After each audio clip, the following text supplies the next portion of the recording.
What do you want to do? I don't know. We don't have an intro. Welcome to the Glazier Gamble podcast with Michael Glazier and Joe Rybolt. We got a few topics for you today. We got some NFL draft talk, NFL talk. Stefon Diggs had some cryptic tweets, and then all of a sudden, boom, signed to a huge deal. We got some NBA talk with want to mention it because we talked about it last week, and now all of a sudden it's happening. So yet another thing this podcast is ahead on. So for you listening, smart choice listening, choosing this podcast. And then we got some other NFL talk that we want to talk about with some draft, Vikings, Jets, some interesting stuff. First thing we do want to talk about, though, is that NBA discussion, which is the Minnesota Timberwolves, because as of this moment in time, we only care about the Timberwolves until the playoffs start. They signed Greg Monroe for the remainder of the season. Right. I don't know why they didn't do that after his first 10-day. Right. Especially because he did so well. Yeah. After his first 10-day, we probably would be playing for the 4th, 5th, 6th seed right now. Yeah, he was killing it. Just Naz Reid. Naz Reid is good in spurts, but he's just not the typical center. Well, I know he signed another 10-day to another team immediately after his 10-day with us finished. Yeah. So I would assume he probably chose a different team over us. He did a 10-day with another team. He just finished a 10-day with Utah. Time to do it for the rest of the season. He should probably get more minutes than Naz Reid. I would play Greg Monroe more than Naz Reid. He might not have the ceiling that Naz Reid can do in a game offensively, but he's going to be way more consistent every single time he goes out. Yeah, everywhere else too. Passing, rebounding, just he's probably just there. You hit the nail on the head there with just the Naz Reid can put up a bunch of points really fast, but he's also a liability in a lot of other areas. And we have that in other players right now, which, the reason we brought this up is because last week we talked about what would put the Timberwolves over the edge to make them from losing all these close games to winning these close games is sign a big man. Yeah. And the names that we threw out there were Greg Monroe and then Willie Cauley-Stein. Right. And then we talked about how if you wanted to sign, get a guy like Miles Turner instead for a big name, that would have been huge too. But what we really think they need is a rotational big, and they clearly listened to the podcast, and that's what they got. I think this is huge. I definitely think this makes them able to stand up to these Clippers that are blowing up. Right. I think there is a good chance, and if they do win and get the 7th seed, I think they destroy Memphis. Yeah. I think if the Wolves go up against the Suns, I think the Suns win somewhere between 5 and 7 games. Yeah. And I think if they go up against the Grizzlies, I think the Wolves win in 6. Yeah. Yeah, we play the Grizzlies tough. We've obviously, in the couple games we've played them, we've shut down Ja for the most part. I think Ja will have one, if they went up against the Grizzlies, Ja would have one 55-point game. Sure. But then all the rest, I think he gets shut down like he has been. Yeah. So... yeah. If you listen to the internet, they're better without Ja. Yeah. Totally. That makes so much sense to have one of the best point guards in the league right now. Not on your team makes you a better team. 100%. Absolutely. Just like Kyrie when he wasn't on the Celtics, they were a better team without Kyrie. Yeah. He ruined Kyrie their when he wasn't on the Nets too. Yeah, he just ruins the chemistry. Now I'll take the superstar because he can take over a game, and I guarantee if you ask every other player on the Grizzlies besides the one guy who's actually getting minutes now, most likely every other person says, "Oh, we'll take Ja." Yeah. Who cares if they're 25-2 without Ja or something like that? Something insane.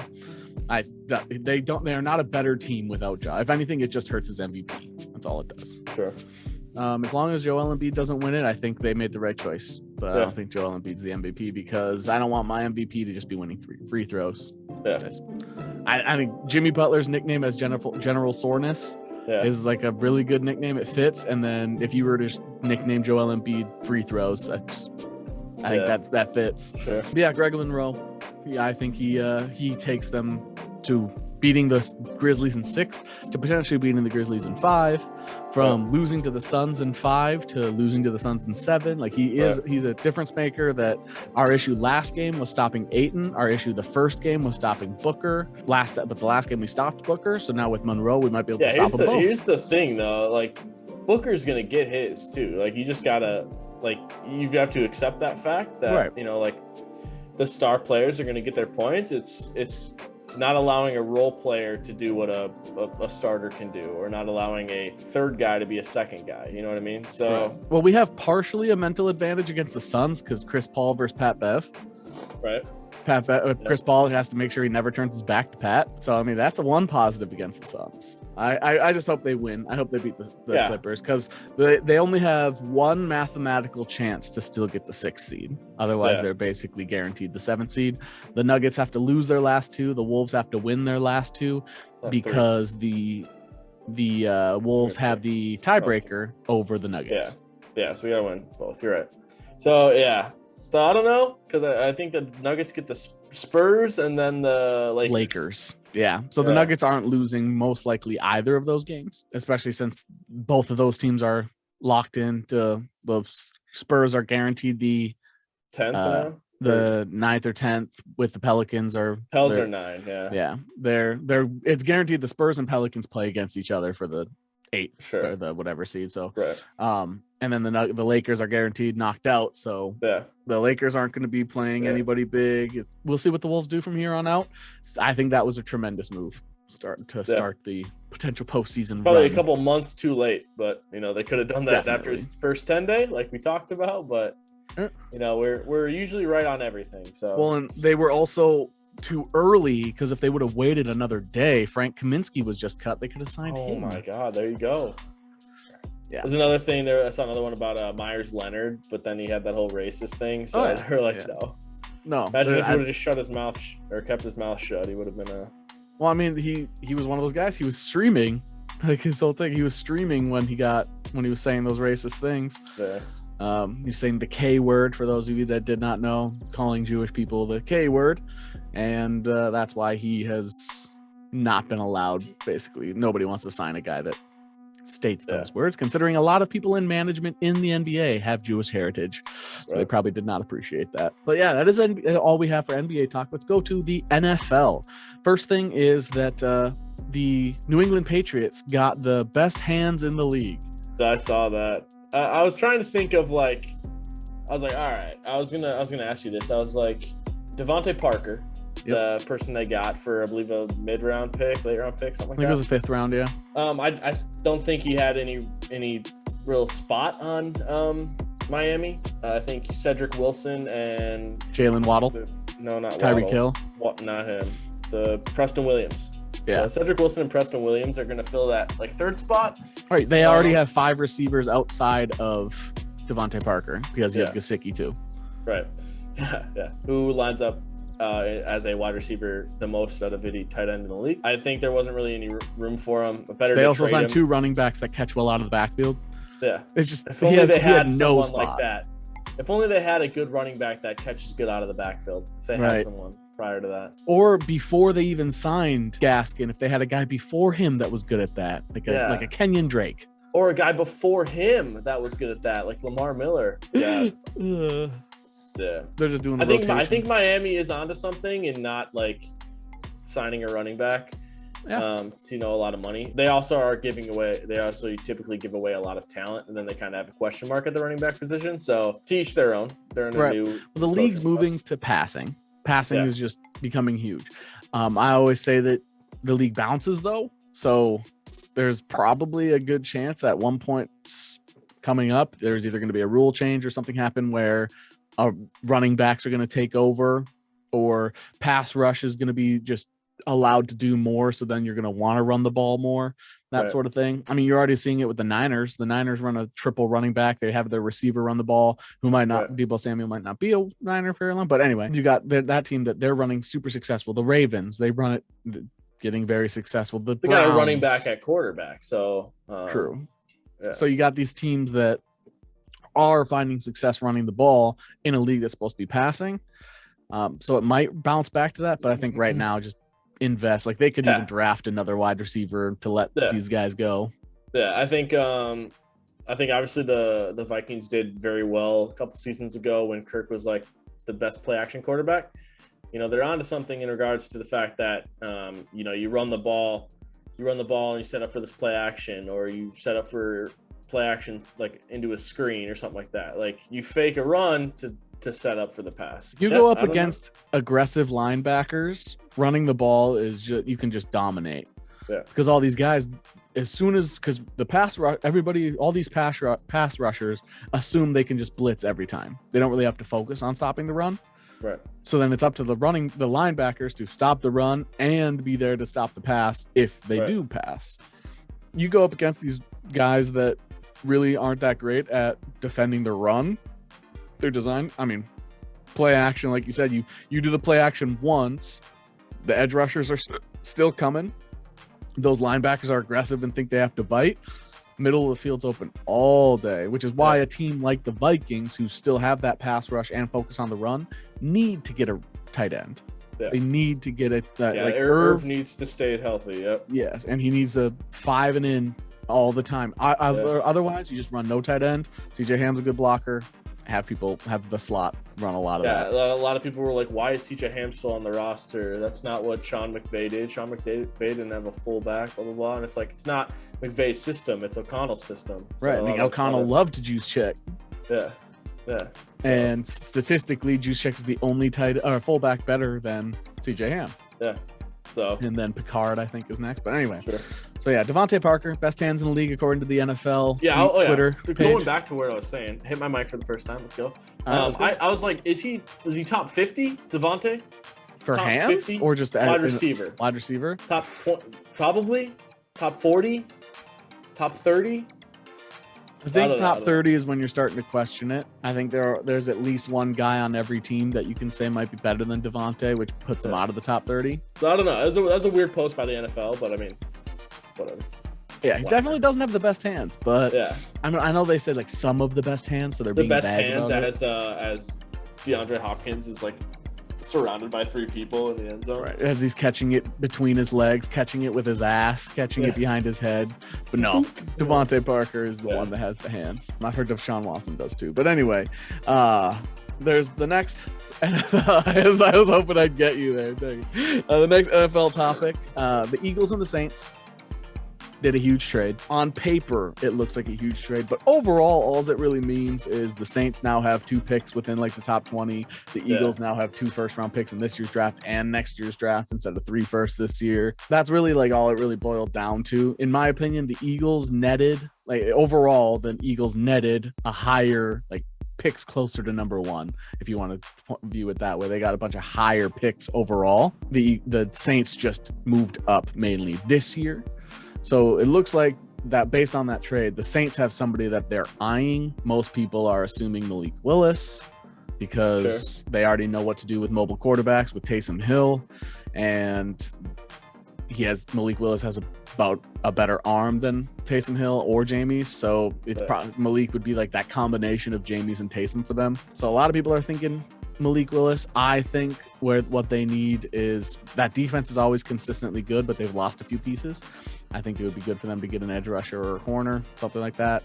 And if Kyle Hamilton really does fall, Kyle Hamilton would be a great fit on their team. But the Saints and Eagles made that trade. The Eagles got more ammunition next year to possibly trade up for one of these quarterbacks. Yeah. So basically every time someone makes a trade and they net a pick for next year, I assume it's to probably make a play at one of these top end quarterbacks next and year. Even if you can't, usually that's just multiple first round picks, higher chance of netting an elite player.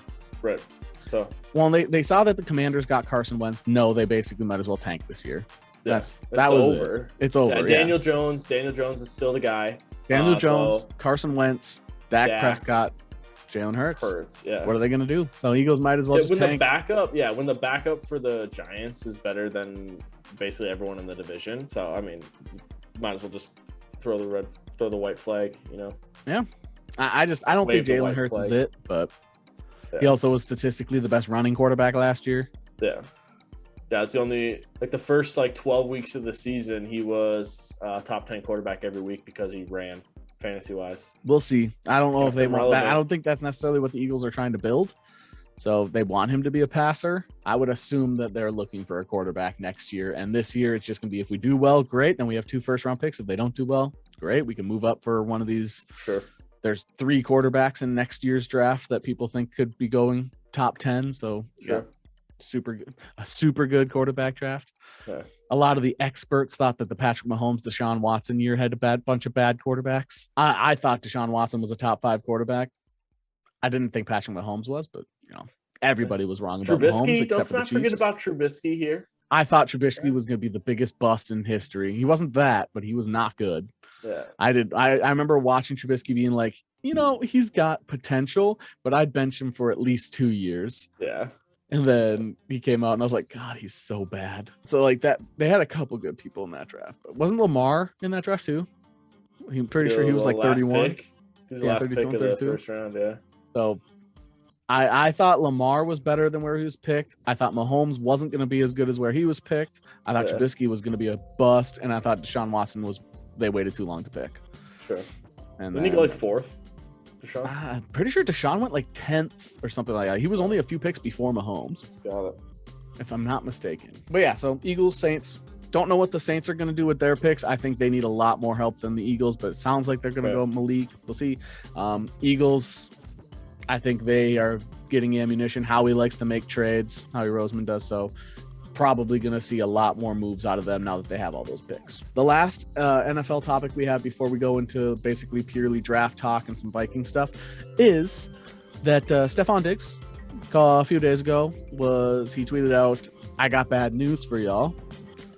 Or I got some news I don't want to share with y'all. I'm going to start bitching again. Basically that was what it was. Everybody was like, don't do this to us. Like, I saw a lot of Bills fans being like, a lot of people were responding with him edited into other teams' jerseys. And I was like, God, I know the feeling. Now, Stefon Diggs, a couple days later after the cryptic tweets, that could be his nickname, could be cryptic. He signed to a huge deal, $70 million guaranteed. He is now for sure on the Bills unless they trade him for the next 6 years. It's like 26 mil AAV average, 26 mil average per year. So the fact that the biggest right now is like 29 and a half, I think. My hot take on this was he's still getting paid for what he did on the Vikings. Yeah. He had that good first year with the Bills, but last year he and Josh Allen did not live up to potential. Josh Allen had a way better year than Diggs. And then he gets this like max deal. It was just huge. And it's like, based on what he's done in Buffalo, this is not the type of money you would expect. Like if you were to look at statistically, you'd be like, would this receiver become the highest receiver in the league? You're like, maybe that first year, but the average, no. And then you like, oh, well, what about these years when he was on the Vikings? Like, oh yeah, absolutely. That receiver is a max deal. Right. So I still think that deal he was made is still more based on what he did on the Vikings than what he's done on the Bills. Yeah. I agree. I think to bring everything, back to, the quarterbacks, I think a lot of people thought Stefon Diggs was elite, much like people think Justin Jefferson is elite, but there's the same factor in both of those equations. Right. They both have Adam Thielen drawing the number one. Exactly. So, no, I mean, like Josh Allen's down year, compared to last year, but I also think the Bills just didn't perform as well as everyone thought. Like everyone thought they would be like number one team. Yeah, everybody thought the AFC playoffs were going to run through Buffalo. Yeah, so obviously, but then they lost to the Jags and they lost to the Texans. I think. I don't know. I mean, do I think Diggs is the 4th best receiver in the league? Probably not. No. Should he get paid like the 4th best receiver in the league? Probably not. The way the contracts are working, I would say the way the contracts work, yes, he deserves it. I love as a football player, I love Diggs. After he was very Jimmy Butler-esque, so as a person, not a big fan. And what I've heard about him off the field, also probably just not a great guy. There's a lot. Back when there was the Ben Lieber, former Vikings linebackers, asked the locker room, who would you not want to date your daughter or sister or something like that? Yeah, daughter. And everyone was like, Diggs. Yep. Almost every single person said Diggs. And then when he asked Diggs, he said, everybody said you. He was like, what? And then I can't remember who he said. And then when they said why, he's like, because he's crazy. Yeah. You can see his like mood change. He was like, ha ha ha. This year on Valentine's Day, he got caught having 2 girls at the same hotel. He's just not my cup of tea as a person, but as a football player, I thought he was a 1st-round draft pick. I remember when the Vikings drafted him, I texted Joe that day saying that's the biggest steal of the draft. And then I said that there was that right tackle we got that was a huge bust for us. I said was also a huge steal, but I thought those two were huge steals. Sure. Diggs was a huge steal, but I love Diggs as a football player, so I think he deserved it. I don't think he's a top 4 receiver though. I think Devante Adams, DeAndre Hopkins, Devante Parker, Tyreek Hill.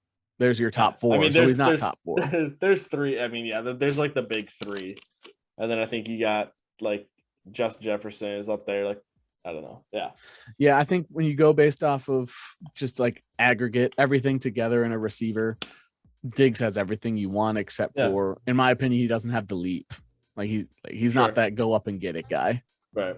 But his route running and speed is so crisp. Yeah. He's almost always open anyway. His yak is just disgusting. His yak is good. Yeah. And his touchdown celebration is super cool. Diggs, one of the top paid receivers, incredibly good in my opinion. Deserves it. Doesn't mean I have to like him, but definitely deserves it. We'll see what Buffalo does. They're loading up this year. They have a ton of new guys, tons of top end talent guys. Von Miller. They got a lot of big guys, and they still have draft picks that might succeed. I think what they could use would be, I don't know, depth on defense, especially safety. I think their 2 safeties proved last year that while they're still good, it's time to start grooming some replacements. Sure. But yeah, other than that, the Bills to me look like the best team in the AFC. Anything else on that topic? I just remember the one time he had that Adrian Peterson reaction where he just dug super fast, because like AP, when he would get tackled, he'd like punch the field because he'd be like, I wanted more yards. He'd always be super pissed. And there was one time Diggs was like 5 yards from a touchdown, got up and he like did the shovel dig just so fast, and I was like, he's pissed. He wanted that touchdown so bad. All right, so we said we are going to talk about the draft talk. The first thing we want to talk about, we'll pair the Viking stuff together. First thing we'll talk about is Derek Stingley Jr. had his pro day yesterday. This is today, we record on Thursday. Blah, blah, blah. He had LSU's pro day. He came back from Liz Frank surgery, which, in terms, for those of you that don't know, it's a surgery that is super rare. It's a thing that is rarely ever done more than once.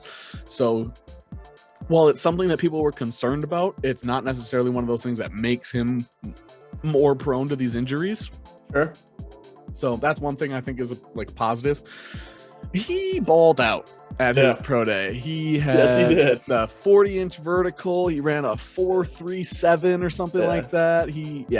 Most people believe he will now be picked in the top 10. Bad news for the Vikings fans who thought he was going to fall to them.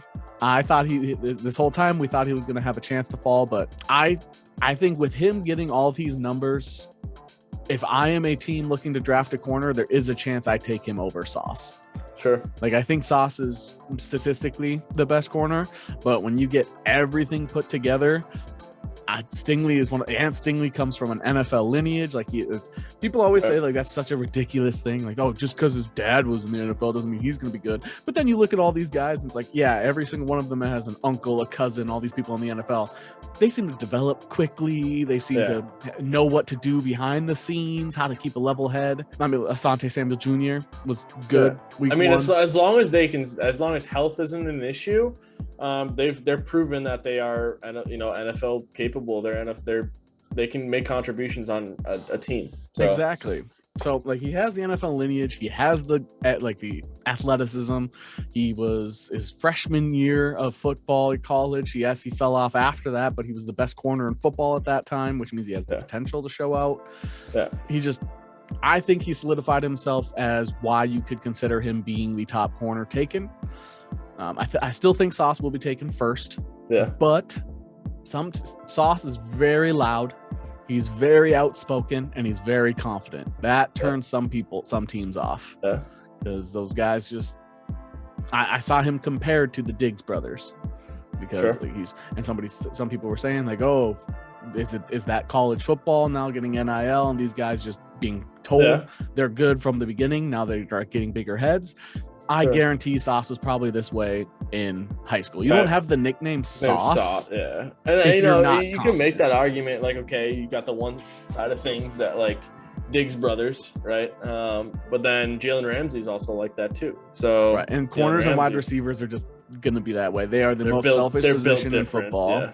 Yeah. They're the position. They're left out on an island. Everybody else determines what happens with their position, so it's just usually them one-on-one.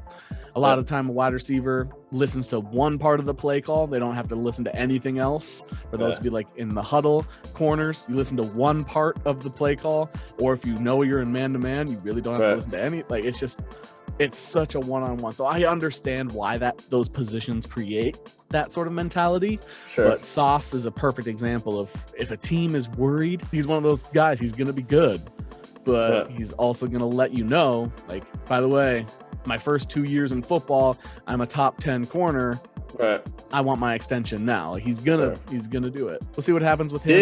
JJ was LSU. Yep. Did he play with him? With Stingley? I think so, yeah.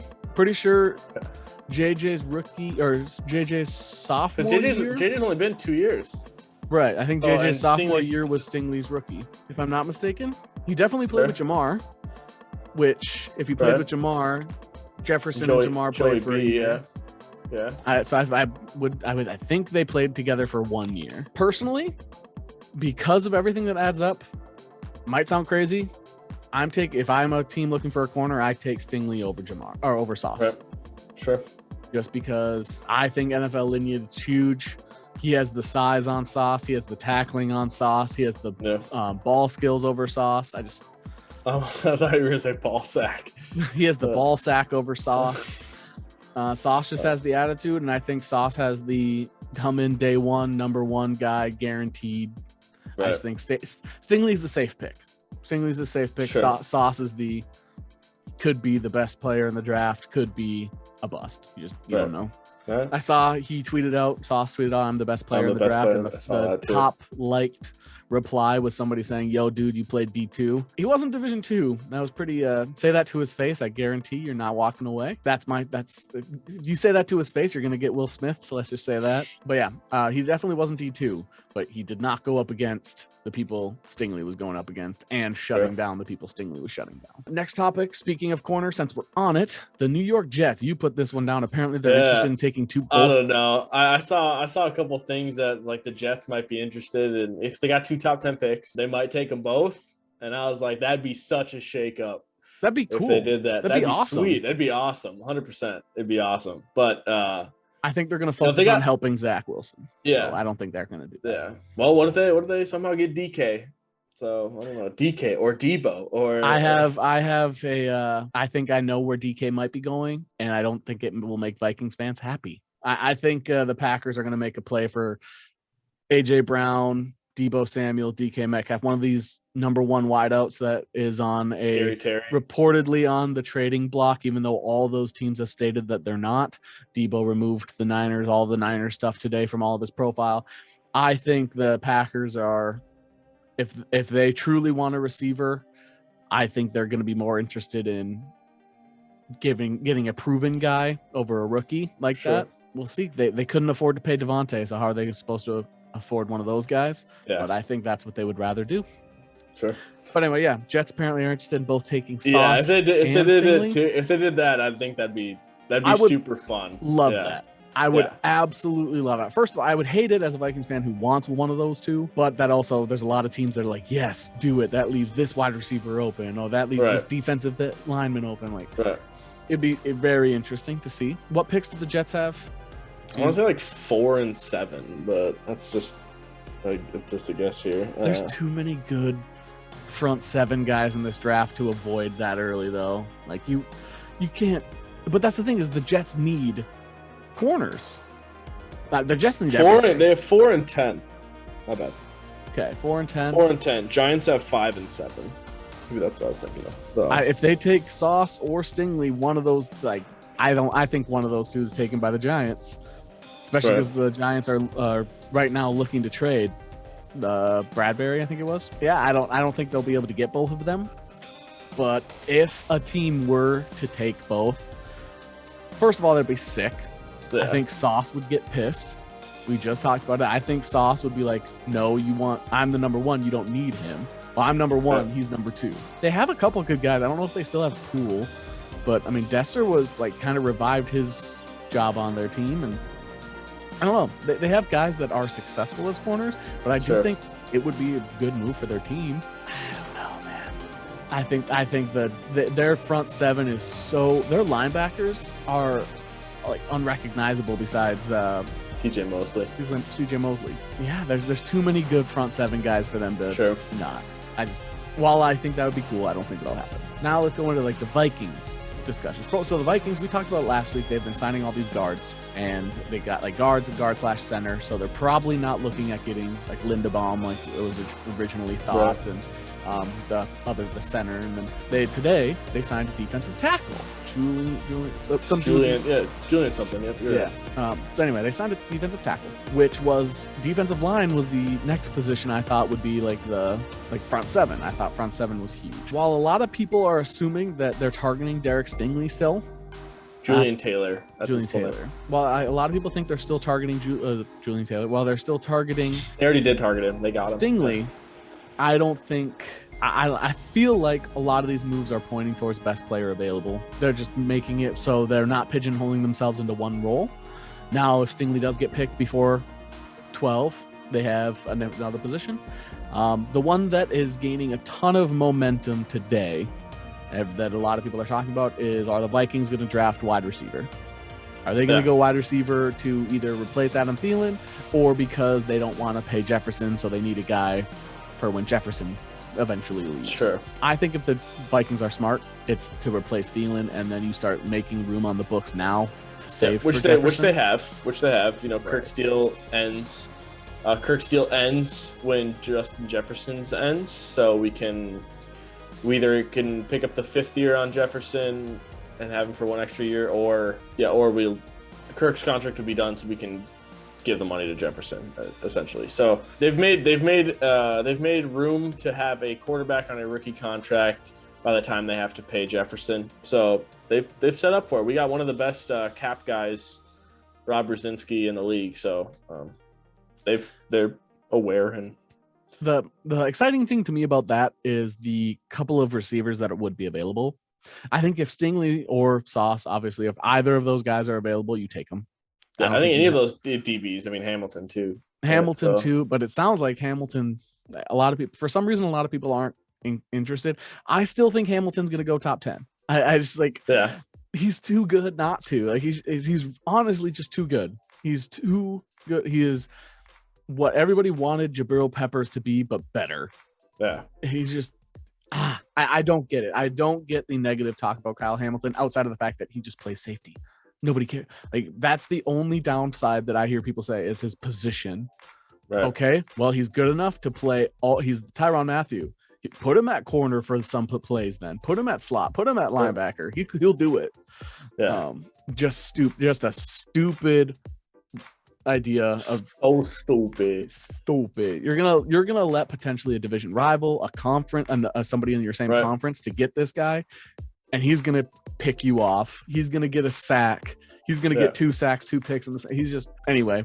I'll get off that little soapbox. Kyle Hamilton's too good to get all this negative talk. But anyway, Vikings. I lost my train of thought because I got wide receiver. Drake London is somebody that a lot of people are talking about. Cedric Wilson, I think, is gone, but that is somebody that apparently the Vikings are looking at. I think every single team, 32 teams, would want Cedric Wilson. Sure. He is the Ohio State's number 1 guy. He's like 6'3", 200 pounds, ran a 4.3 something, and I think it was like 4.36. I think it was like right under what Stingley ran or something. Right, except he's bigger than Stingley. Yeah. He's insane. His last 3 games of college football, he had 6 touchdowns. Right.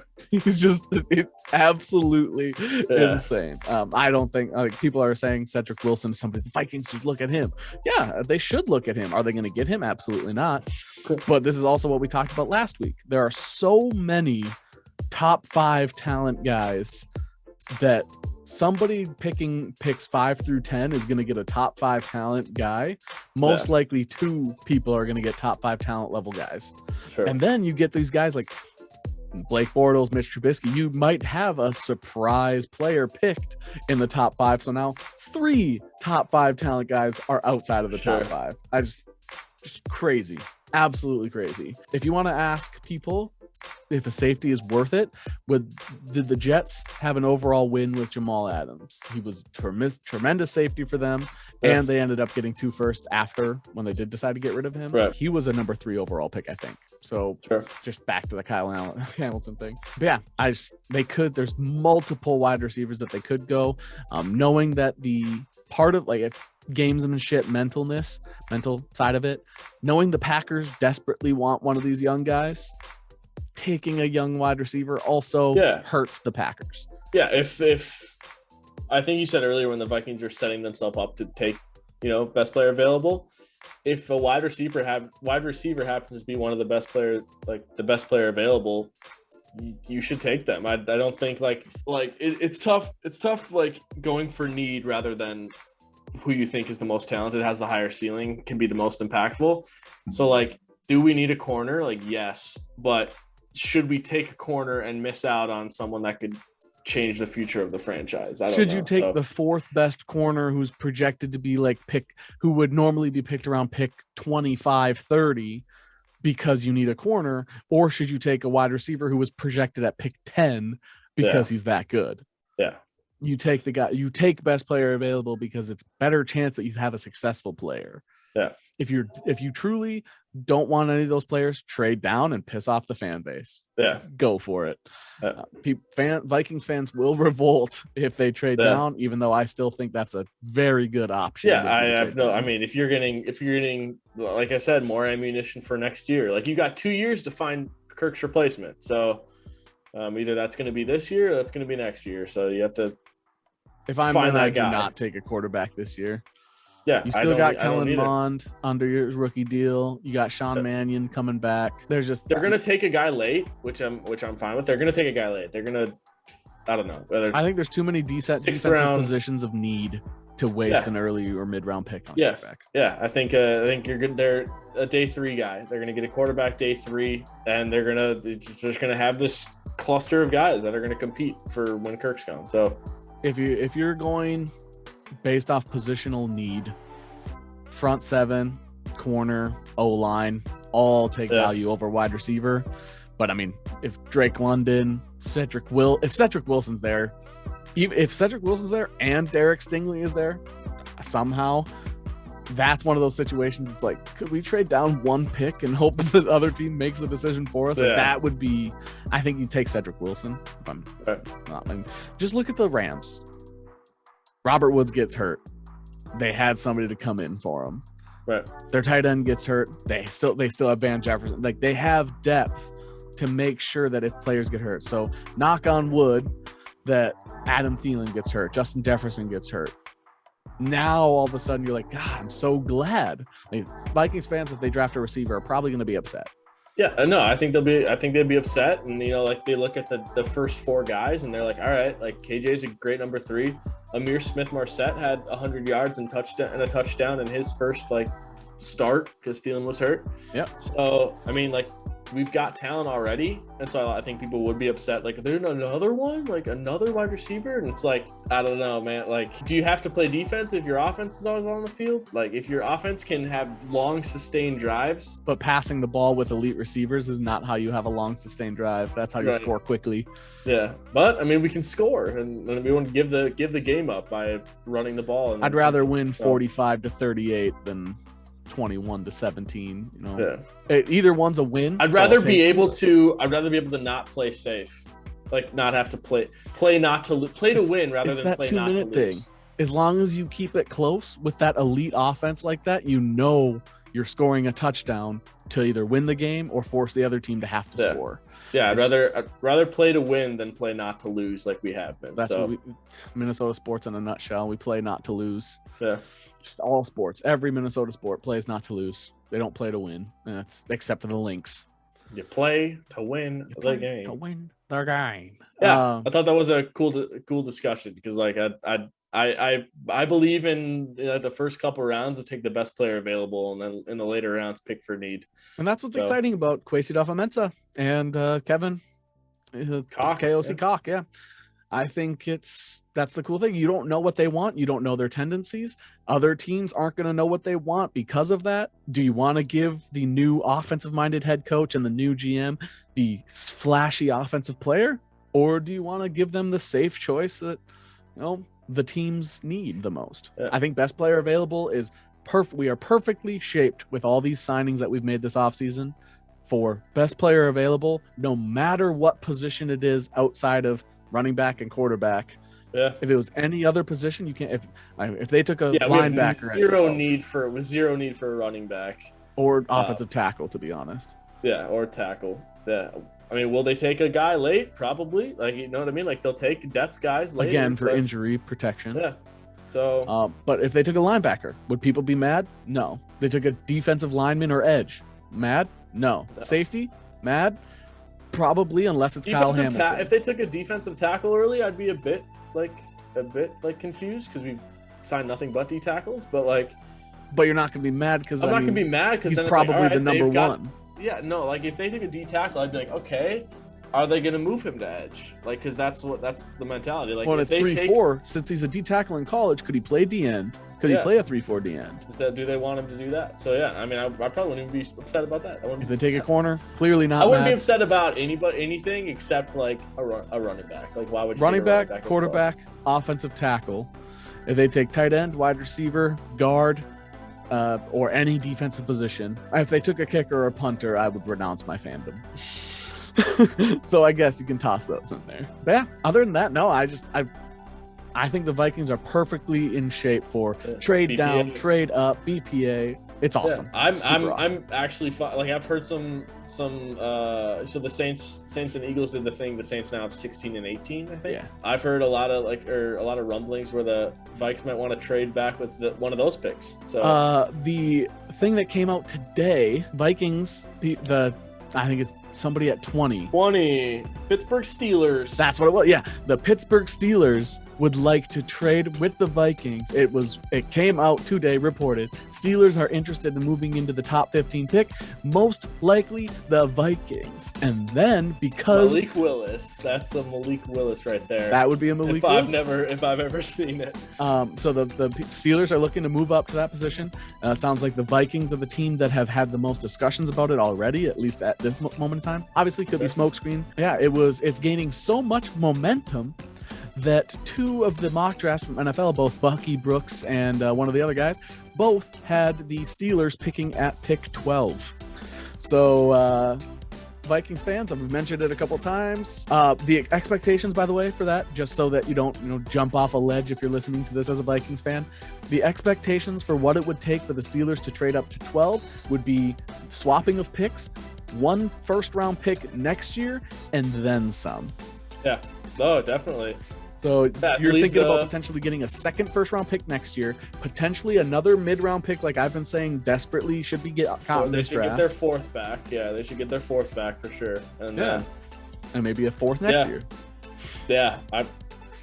Hard to say I'm not willing to trade down 8 picks for that big of a haul, but apparently that's what it would probably take. Yeah. I'm all for that. I'm for it too, yeah. If Stingley, Sauce are both gone. Stingley, Sauce, any of the DBs, yeah. That's what a lot of people are saying, like, if any of the a lot of, like, Vikings Twitter is one of the most, like, second toxic, most toxic place behind the League of Legends lobbies. Yeah. Yep. But, yeah, they're basically saying, the positive fans are like, if any of the DBs are gone, or all the DBs are gone, Hamilton, Stingley and Sauce, like, they're all gone, trade back. Like, that's what they're saying. Like, they should. The smart fans, they're like, yeah. Well, and that's the whole thing with Kwesi is his background. He's supposed to be a very smart, logical person. He's not going to go rogue and pick a player without telling anybody else. Yeah, like Rick Spielman did. Yeah, I mean, I can see them do anything. I don't think they don't quite have the ammunition to really, like, make a splash and move up this year. But yeah, unless they traded a player Like you're talking, unless they trade Daniil. Yeah, super fun. Super fun. I love the NFL draft. It's one of my we'll favorite trade things. back, and then me and you will be holding hands like we thought with Manti Te'o or Derek Carr, and it'll be someone we've never heard of. So I'll be like, all right, well, they still have this guy is available, this guy's available, and this guy's available. They're all like top 10 talents still available. Fun fact. They took a guy I figured would go in 4th round. Nice, sweet. Fun fact. Pittsburgh Steelers pick in the 1st round is 2 picks ahead of Green Bay. In the 2nd round, it is 1 pick ahead of Green Bay. And in the 3rd round, it is Green Bay doesn't have a pick. It's ahead of Green Bay in both scenarios still. So then they could still take a wide receiver and cuck Green Bay. I'm all for that. I'm all for it. Yeah. Anyway, we got a good amount of draft talk in. Feels good. We don't actually have any other sports topics. I don't know that much about the draft, but I know a few people I can talk about. So and the Vikings are picking high enough this year where we actually get to talk about the exciting players. Once you're out of the top 10, you kind of stop getting the fun players to you. That's just how it is. It's like the guys that get all the publicity are top 10. Yeah, and then quarterbacks and that sort of thing. Usually there's some of those big storylines from a late round or mid round guy, but like Lael Collins, because he was the alleged beating of his pregnant girlfriend or something like that. You get those types of things. Yeah. I just love how that was alleged and he didn't get drafted. Deshaun Watson is still in civil cases and he gets the highest paid contract ever. Yeah. Lael Collins, though, alleged, found completely not guilty of all charges, civil or otherwise, doesn't get drafted. And then one little Viking thing. Cameron Dantzler, someone that's someone we both like. He's changing his number from 27 to 3. Jordan Berry had that number last year, but since Jordan Berry was not under contract, Cameron Dantzler took the opportunity to snipe his number from him. So Jordan Berry's going to have to find a new number. I can't remember what the limits are on jersey numbers for punters and kickers. I know like they've all changed. I can't remember what the new expanded number rules are, but if they can do the 90s, I love seeing a kicker with the number in the 90s in college. And Dalvin Cook's being 4, so right. Dalvin's 4, Dantzler's 3. Like it'd be fun if you see Jordan Berry number 99. Patty P's 7, I think so. Yep. Yeah, so number 99, Jordan Berry comes out on like I love it. I love when punters have high numbers. I love when skill positions have single digits because it just looks badass. And then I love when special teams has just super high numbers because it's like, oh, you got the last pick. That's all we got for you this week. Lots of some fun discussion. If you're a Minnesota sports fan, this was a good week for you. But other than that, you all look great today. Make it a good one. GG. Oh.